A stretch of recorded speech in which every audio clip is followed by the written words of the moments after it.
Hello students, कैसे हैं आप लोग। मैं सीएम झा, आपका अपना सीएम झा, हमेशा की तरह उम्मीद करता हूं कि आप लोग पूरी तरह से स्वस्थ और सामान्य हैं और जो भी आपको अभी तक बताया गया है, समझाया गया है, आपने उसका भरपूर अभ्यास किया है। तो आज हम कुछ नया सीखने वाले हैं। आज हम दो यूज सीखेंगे एक साथ। हैज़, हैव, हैड का जो मैंने पिछले वीडियो में जो मैंने आपको यूज पढ़ाया था, उसी को आगे मैं आज कंटिन्यू कर रहा हूं। तो बोर्ड पे ऑलरेडी पहले से मैंने लिख दिया है ताकि समय बच सके।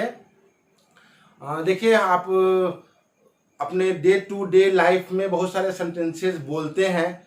जैसे कि आप बोलते हैं कि मेरी माँ की तबीयत खराब है, ठीक नहीं है, मुझे डॉक्टर से मिलना है। ठीक है। आपने एक फिल्म देखी होगी, तुषार कपूर की पहली फिल्म, मुझे कुछ कहना है। फिल्म का क्या नाम था? मुझे कुछ कहना है, I have to say something. आप कहते हैं कि मुझे सुबह जल्दी उठना है, मुझे सुबह जल्दी उठना पड़ता है, मुझे ऑफिस जाना है। आप बोलते हैं कि उसे इसी साल हर हाल में शादी करना है। इस तरह का सेंटेंसेस आप बोलते हैं। आप बोलते हैं कि मुझे वहाँ जाना था, मुझे वहाँ जाना ही था। इस तरह का सेंटेंसेस हम बोलते हैं, लिखते हैं। तो जनरली इस तरह के सेंटेंसेस को हम कैसे लिख पाएंगे, कैसे बोलेंगे, आज हम वही सीखने का प्रयास करते हैं। तो चलिए, समय बर्बाद ना करते हुए डायरेक्ट मैं टॉपिक पे आता हूं। आज आपको ये दो यूज पढ़ना है। आप ध्यान से यहाँ बोर्ड पे देखें, यहाँ पे लिखा हुआ है एक में subject plus have, has, had, to plus V1 plus object, और दूसरे पैटर्न में लिखा हुआ है subject plus has, have, had, to plus V1 plus object. देखिए यहाँ पे has, have, had, has, have, had, इन दोनों में कॉमन है। Has, have, had, has, have, had दोनों में कॉमन है। दोनों में डिफरेंस आखिर है क्या? दोनों में बस इतना ही डिफरेंस है कि इस पैटर्न में हैज, हैव, हैड के बाद हम टू का प्रयोग करते हैं, लेकिन इस पैटर्न में हम हैज, हैव, हैड के बाद दोबारा हम फिर हैड लाते हैं, उसके बाद हम टू का प्रयोग करते हैं। अब इसका जब हम प्रयोग करते हैं वो ऑब्लिगेशन की बात करने के लिए, कंपल्सन की बात करने के लिए करते हैं। तो ऑब्लिगेशन और कंपल्सन होता क्या है, आप सबसे पहले जान लीजिए। ऑब्लिगेशन कहने का मतलब एक मोरली कहिए या आप लीगली कहिए, जो आपको करना ही हो, जो आपकी जिम्मेदारी बनती है। वैसी परिस्थिति में जो कुछ भी हम सेंटेंसेस बोलते हैं, उसी के लिए हम ऑब्लिगेशन का प्रयोग करते हैं। कंपल्सन जैसे आप बाध्यता कह सकते हैं। कभी कभी ऐसा भी होता है कि आप कुछ काम नहीं करना चाहते हैं लेकिन आपको करना पड़ता है, तो वहां पे बाध्यता की परिस्थिति आ जाती है। तो इस पैटर्न के नीचे में क्या लिखा गया है? ऑब्लिगेशन और कंपल्सन की जब बात करेंगे तब हम इसका प्रयोग करेंगे। जैसे कि मैं एग्जांपल देता हूं, यहाँ पे आप समझिए कि आपके घर में कोई छोटा बच्चा है। तो छोटा बच्चा है भाई, तो उसकी देखभाल करना जिम्मेदारी तो आपकी ही है ना। तो आप कहेंगे कि मुझे इस बच्चे की देखभाल करनी है ना। आप बोल सकते हैं कि I have to look after this baby, ऐसा बोल सकते हैं। तो ऑब्लिगेशन का वहां पे सेंस आ गया। सेकेंड पैटर्न में आपका लिखा गया है, यहां भी ऑब्लिगेशन और कंपल्सन की ही बात होगी, लेकिन यहाँ पे स्ट्रॉन्ग ऑब्लिगेशन और कंपल्सन की बात होगी। आप इसको हिंदी मीनिंग से मैं आपको समझाता हूं, अब बिल्कुल ही आसान तरीके से समझ जाएंगे। जैसे मैंने कहा कि विराट कोहली को इस मैच में शतक लगाना है, तो हम इस पैटर्न का प्रयोग करेंगे। ये केवल ऑब्लिगेशन हो गया जनरल सेंस में कि विराट कोहली को इस मैच में शतक लगाना है। तो Virat Kohli has to score a century in this game. लेकिन अगर हम ये कहें कि विराट कोहली को इस मैच में शतक लगाना ही है, ध्यान से सुनिए, अगर हम ये कहते हैं कि विराट कोहली को इस मैच में शतक लगाना ही है, तब हमें इस पैटर्न का प्रयोग करना पड़ेगा। हम बोलेंगे Virat Kohli has had to score century in this game, in this match. तो बिल्कुल आसान है, हिंदी मीनिंग से आप समझ सकते हैं। यहां पे मैंने इंग्लिश में लिखा है, एक ऑब्लिगेशन कंपल्सन की बात करता है, दूसरा भी ऑब्लिगेशन कंपल्सन की बात करता है, लेकिन वो स्ट्रॉन्ग ऑब्लिगेशन और कंपल्सन की बात करता है। आपको ये ध्यान रखना है। यहां मैं चलिए एग्जांपल मैंने लिखा है, एग्जांपल से आपको समझ में आ जाएगा। देखिए जनरली हम यहाँ पे जैसे I have to speak English, मुझे अंग्रेजी बोलना है या मुझे अंग्रेजी बोलना पड़ता है, इस तरह के मीनिंग को यह क्रिएट करेगा। जब भी आप ऐसा बोलेंगे वो सिचुएशन पे हमेशा डिपेंड करेगा कि आप किस अर्थ में बोलना चाह रहे हैं। I have to speak English मतलब कि मुझे अंग्रेजी बोलना है के अर्थ में बोलना चाह रहे हैं, या मुझे अंग्रेजी बोलना पड़ता है इस अर्थ में आप बोलना चाह रहे हैं। अगर आप इस अर्थ में बोलना चाह रहे हैं कि आई हैव टू, मुझे अंग्रेजी बोलना पड़ता है, इसका मतलब यह हुआ कि आप बोलना चाहते नहीं है और आपको बोलना पड़ता है। लेकिन जब आप ये बोलते हैं कि I have to speak English, इस अर्थ में बोलते हैं कि मुझे अंग्रेजी बोलना है, मुझे अंग्रेजी बोलनी है, तो इसका मतलब यह हुआ कि आप उसको एक मोरली आप रिस्पॉन्सिबिलिटी ले रहे हैं आप, कि नहीं मुझे, मेरे लिए जरूरी है कि मैं जब बोलूंगा तो मैं कुछ अच्छा लाइफ में कर पाऊंगा। तो आप समझ गए होंगे मैं क्या कहना चाह रहा हूं कि अर्थ किस प्रकार से हम निकालते हैं वह डिपेंड करता है सिचुएशन पे। चलिए मैं यहाँ पे I have to speak English, तो इसका मतलब क्या हुआ कि मुझे अंग्रेजी बोलना है, तो मैंने क्या प्रयोग किया, I have to speak English. लेकिन अगर हमें यह बोलना होगा कि मुझे अंग्रेजी बोलना ही है, मुझे अंग्रेजी बोलना ही है, तो हम क्या कहेंगे, I have had to speak English. देखिए सेकेंड पैटर्न का हमने प्रयोग किया, मुझे अंग्रेजी बोलना ही है, आप हिंदी मीनिंग से आसानी से समझिए यहाँ पे, तो हमने इस पैटर्न का प्रयोग किया। Second, you have to work hard, तुम्हें कठिन परिश्रम करना है या तुम्हें कठिन परिश्रम करना पड़ता है, वो डिपेंड करेगा सिचुएशन पे। You have to work hard, तुम्हें कठिन परिश्रम करना है। अब यहां पे मैंने क्या लिखा है, you have had to work hard, तुम्हें कठिन परिश्रम करना ही है। नेक्स्ट लिखा गया यहाँ पे, we have to help the poor, हम लोगों को गरीबों की मदद करनी है, सहायता करनी है। अब इसी को हम स्ट्रॉन्ग ऑब्लिगेशन और कंपल्सन के साथ अगर बोलना चाहेंगे तो हम क्या बोलेंगे, we have had to help the poor, मतलब कि यहाँ पे हुआ यह कि हम लोगों को गरीबों की मदद करनी ही है। Next, Sachin has to live in Mumbai, Sachin को मुंबई में रहना है या सचिन को मुंबई में रहना पड़ता है। Sachin has had to live in Mumbai, मतलब सचिन को मुंबई में रहना ही है। समझ में आ रहा। Next, Sushant had to commit suicide, Sushant had to commit suicide, मतलब सुशांत को आत्महत्या करना था या सिचुएशन ऐसा बन पड़ा कि उसे करना पड़ा। ठीक है। Next sentence, Sushant had to commit suicide, जो किस पैटर्न पे लिखा गया, मतलब कि सुशांत को आत्महत्या करना ही था, सुशांत को आत्महत्या करना ही था। कुछ ऐसी सिचुएशंस क्रिएट हो गई थी, बहुत ही दुखदायी खबर हम लोगों के बीच में आई, जैसा कि आप सभी जानते हैं, पूरा देश जानता है, ऐसा नहीं होना चाहिए था, जो कि बहुत ही बुरा हुआ। और सुशांत जी को भी ऐसा नहीं करना चाहिए था, वो हमारे बहुत ही चहेते कलाकार थे हमारे बिहार के। उनकी हर फिल्म में उन्होंने जो अभिनय किया है वो वाकई में काबिले तारीफ है, उसकी जितनी प्रशंसा की जाए उतनी कम है। आप धोनी ले लीजिए, काय पोची ले लीजिए, कोई भी ले लीजिए, मतलब कहने का मतलब है कि बहुत ही जबरदस्त वो उम्दा कलाकार थे वो। खैर चलिए, यहाँ पे हम लोग अंग्रेजी सीख रहे हैं, उनका नाम आ गया इसलिए मैंने थोड़ा सा चर्चा कर दिया उनके बारे में। बहुत अफसोस है हम लोगों को। Sushant had to commit suicide, Sushant को आत्महत्या करना था, यहाँ पे मीनिंग आया। यहाँ पे क्या रहा है meaning, Sushant had to commit suicide, मतलब कि सुशांत को आत्महत्या करना ही था। तो इन दोनों में डिफरेंस भी आप आसानी से समझ पा रहे हैं यहाँ पे। Next, Virat had to score a century, मतलब विराट को एक शतक लगाना था। अब सपोज कीजिए कि जैसे कि अब हाल फिलहाल में जो वर्ल्ड कप हुआ 2019 का, भारत का न्यूजीलैंड के खिलाफ मैच चल रहा था, हम लोग हार गए सेमीफाइनल मैच में, तो हम उस स्थिति में बोल सकते हैं कि Virat had to score a century in the semifinal match against New Zealand, मतलब न्यूजीलैंड के खिलाफ सेमीफाइनल मैच में विराट कोहली को सेंचुरी लगाना था, नहीं लगा पाया बेचारा, है ना। क्रिकेट है, कुछ भी हो सकता है, कभी भी लगाना ही था लेकिन वो नहीं लगा पाया, लगाना था लेकिन नहीं लगा पाया। नेक्स्ट में क्या निकलेगा, Virat had to score a century, मतलब विराट कोहली को शतक लगाना ही था। अब आप इस सेंस से बोल सकते हैं कोई मैच है जिसमें उसने सेंचुरी लगा दिया, ठीक है, तब पर यह बोल सकते हैं क्या, हम तो जानते थे उसको तो ऐसा करना ही था, है ना, बोलते हैं ना आप कभी कभी। तो यहाँ पे मीनिंग इस तरह से आएगा। नेक्स्ट एग्जांपल देखिए, मैंने कोशिश किया है कि प्रैक्टिकल एग्जांपल से आपको समझाया जाए चीजों को। यहाँ पे मैंने लिखा है, Godse had to assassinate Gandhi ji, Godse had to assassinate Gandhi ji. तो यहाँ पे मतलब गोडसे जी का ये तो प्लान था पहले से, उन्हें मारना था गांधी जी को, है ना। तो वहां पे हम सेंटेंस को ले सकते हैं एग्जाम्पल के रूप में, पहले से उन्होंने सोच रखा था कि आज ऐसा ऐसा वो आएंगे फलाने जगह पे और उनको मार देना है। तो एग्जाम्पल यहाँ पे मतलब क्या निकल रहा है कि गोडसे को महात्मा गांधी जी की हत्या करनी थी, उसे महात्मा गांधी का हत्या करना था, गोडसे को महात्मा गांधी का हत्या करना था। यहाँ पे एक वर्ड मैं आपको समझाता हूँ, थोड़ा सा देखिए। यहाँ पे किल वर्ड का प्रयोग मैंने नहीं किया है, इस असैसिनेट वर्ड का जो प्रयोग किया गया है तो आपको यहाँ पे ध्यान रखना है कि जब भी कोई पॉलिटिकल मतलब या रिलीजियस कारण से, रीजन से किसी की हत्या की जाती है, मतलब राजनीतिक कारण से, धार्मिक कारण से, इन सब कारणों से जब किसी की हत्या की जाती है तो वहां पे हम सामान्यतः किल वर्ड का प्रयोग नहीं करते हैं। यहाँ पे असैसिनेट वर्ड का प्रयोग किया जाएगा। इसका और भी फॉर्म हो जाएंगे। इसका आप ये वर्ब फॉर्म है, इसका आप नाउन बनाएगा तो असैसिनेशन आ जाएगा आपका। तो और जो आपको बताया गया था उस दिन वर्ड ट्री में कि कैसे हम वर्ड को फाइंड करते हैं, ये ध्यान देना आपका काम है।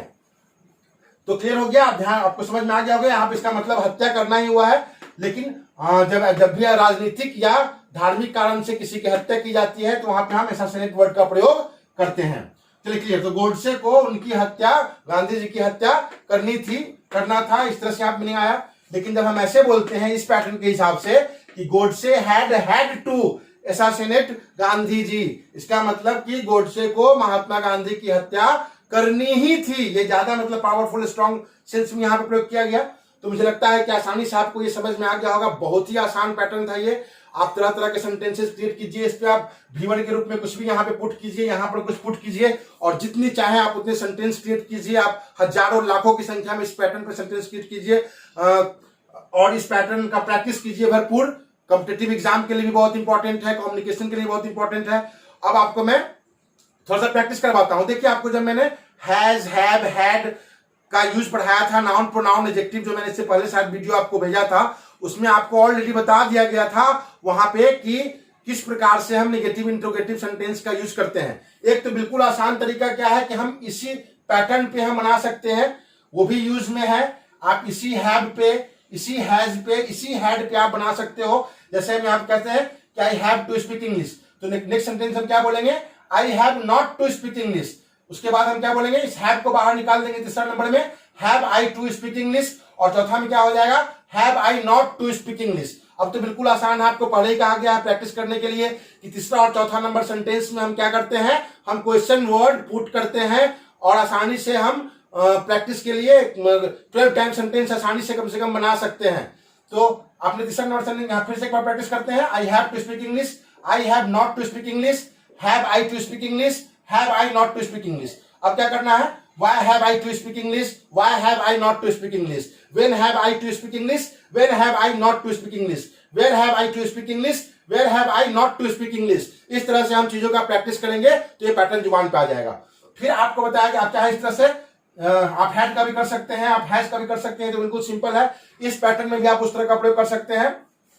आपको एक और पैटर्न बताया गया था कि जनरली जब आपका फर्स्ट पर्सन होगा, आई वी यू होगा, या फिर आपका प्लुरल नंबर में जैसे कि थर्ड पर्सन सिंगुलर नंबर का प्लुरल दे होगा, तो वहां पे हम डू नॉट का प्रयोग करते हैं। या प्लुरल कोई नाउन होगा तो वहां पे हम डू नॉट का प्रयोग करते हैं। प्रेजेंट टेंस की सिचुएशन में ये नियम लागू होता है, आपको पहले से बता दिया गया है। फिर आपको बताया गया कि ही सी इट नाउन होगा, तो उस परिस्थिति में हम नेगेटिव बनाने के लिए डज नॉट का प्रयोग करेंगे और उसी डज पे हम और इंट्रोगेटिव नेगेटिव जो भी बनाना होगा हम बनाते चले जाएंगे।